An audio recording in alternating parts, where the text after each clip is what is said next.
Basi mama mmoja alichukizwa sana na mume wake, kila siku ni vihoja. Siku moja akaamua kuvunja ukimya, akamuuliza mume wake, hivi baba Tanasi, kuna wanawake wangapi huko nje ya ndoa? Baba akamjibu akamwambia, na wanawake wengi kama hizo nywele za kichwa changu. Mama yule, kutokana na kwamba hakuwa mtu wa msamaha, na leo Yesu anasema samehe 7 mara 70, akaamua kufungasha vyote alivyokuwa navyo, alivyovinunua tangu alivyopewa siku ile anaagwa kwa sendofu nyumbani: masufuria, mabrenda, friji, magodoro, mwiko, sufuria, vyote akabeba akaondoka navyo. Anaenda huko kwao mbali kabisa milimani, hataki tena kumsamehe mume wake. Kisa akamjibu tu ana wengi kama nywele za kichwa chake. Basi alipokuwa anaenda akafika huko milimani, anakaribia nyumbani, maskini wa Mungu akakumbuka na kugundua kwamba mume wake hakuwa na nywele hata moja, alikuwa ni kipara ngoto. Na kwa jinsi hiyo basi, ndugu zangu wapendwa, alirudi nyumbani haraka sana. Ndugu zangu, injili ya leo inasema chuki na kukosa msamaha ni gereza ambalo mtu mwenyewe anaweza kujifungia. Mwangalie huyu mama, aliingia katika gereza lake mwenyewe. Aliamua sasa kuondoka nyumbani na kufungasha vitu vyote. Ona hasara aliyopata, ona uchovu aliopata, ona aibu aliyoipata. Mume wake hakuwa hata na nywele moja kichwani. Ndugu zangu, Bwana wetu Yesu Kristo katika injili ya siku ya leo Alhamisi, tarehe hii ya leo 13, Bwana Yesu anaendelea kuwajibu wafuasi wake kwamba hakuna kikomo katika kusamehe.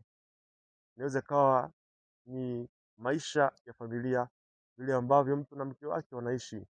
Wakati mwingine unahitajika msamaha wa kila wakati, ili kuweza kuyaweka mambo katika uwiano na kuleta amani ndani ya nyumba. Sio tu katika familia, inaweza ikawa katika jumuiya, inaweza ikawa katika jamii na hata katika nchi. Ndugu zangu wapendwa, Petro anamuuliza Bwana Yesu, ndugu yangu anikose mara ngapi hata nimsamehe? Yesu anamwambia, sio mara 7 tu umsamehe, bali 7 mara 70. Injili ya Mathayo ile sura ya 18 aya hiyo ya 21 hadi ya 22. Na Bwana Yesu pale anatoa mfano mzuri sana kwamba kuna bwana mmoja ambaye alikuwa anadaiwa talanta 5,000, akashindwa kuilipa, na adhabu yake ikawa ni kali, auzwe yeye pamoja na ndugu zake, mke wake na watoto wake, ikalipwa ile deni. Lakini yule bwana alianguka magotini kumwambia bosi wake, naomba tafadhali unisamehe, nivumilie, nitaitafuta nikulipe. Basi kutokana na kwamba bwana wake alikuwa na huruma, akamsamehe. Huyo ni mfano wa Mungu. Mungu wetu anatusamehe madeni makubwa sana katika maisha yetu. Ndugu zangu, kwa nini wewe unashindwa kusamehe yule aliyekukosea? Basi kisa kikaendelea kwamba yule bwana baada ya kusamehewa, naye akamkuta mjoli wake, mtu alikuwa anamdai tena dinari sijui ngapi hapo, dinari chache kabisa. Naye badala ya kusamehe, akamkaba roba na kumtupa gerezani yule mjoli wake. Basi watumishi wa yule bwana waliposikia habari hii walisikitika sana, wakaenda wakamweleza yule bwana, kijana yule uliyemsamehe talanta 5,000 amemkuta mjoli wake mwenye dinari 100 tu anayedaiwa, na akaamua kumfanya vibaya, akakosa kumsamehe. Basi yule bwana akamlaumu sana, wewe nimekusamehe deni kubwa, lakini wewe umeshindwa kusamehe hata deni hiyo dogo ambayo ulikuwa nayo huyo mjoli wako. Basi akapewa adhabu kali zaidi hata ya ile ya mwanzo. Basi ndugu zangu wapendwa, maandiko ya matakatifu yanatufundisha kwamba msamaha hauna kikomo. Msamaha huo hauna kikomo. Kila anayetukosea lazima tusamehe, kwa sababu kipimo kile kile ambacho tunawapimia wengine kwa kuadhibu kwa kushindwa kuwasamehe, basi ndicho hicho tutakachopimiwa siku ile ya mwisho. Ndugu zangu, kusamehe ni dawa. Kusamehe kunaleta amani.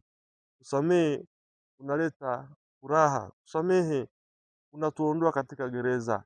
Kusamehe kunatuweka huru. Chuki na kuweka vinyongo ndio sababu ya maradhi mengi ya kiroho na hata ya kimwili. Ndugu zangu, Yesu anataka tuvunje minyororo hiyo ya chuki. Anatamani tuishi ile heri ya Mtakatifu Mathayo mtume mwinjili, sura ya 5 aya 7, heri wenye rehema, maana hao watapata rehema.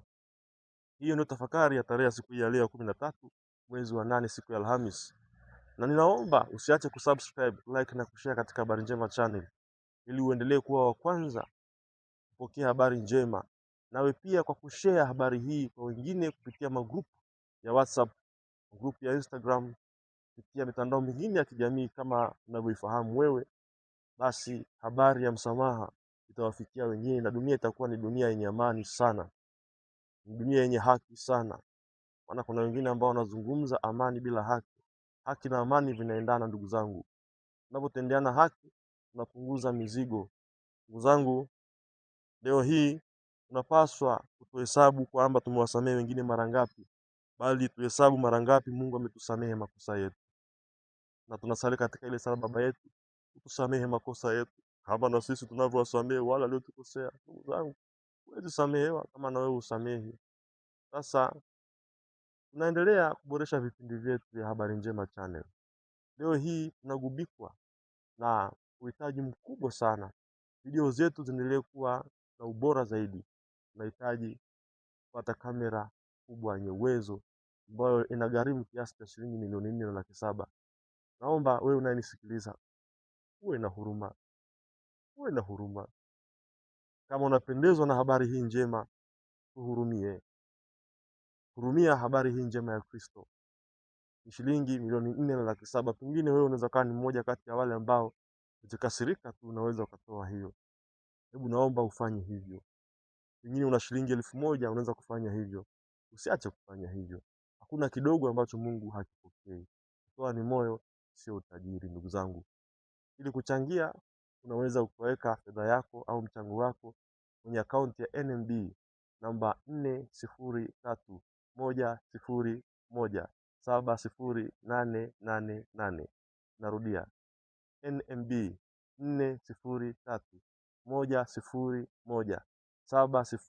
403101708888. Lakini pia kwa mawasiliano zaidi, kwa kutuma pia mchango wako, unaweza kutuma kwa M-Pesa namba 0756302642. Narudia tena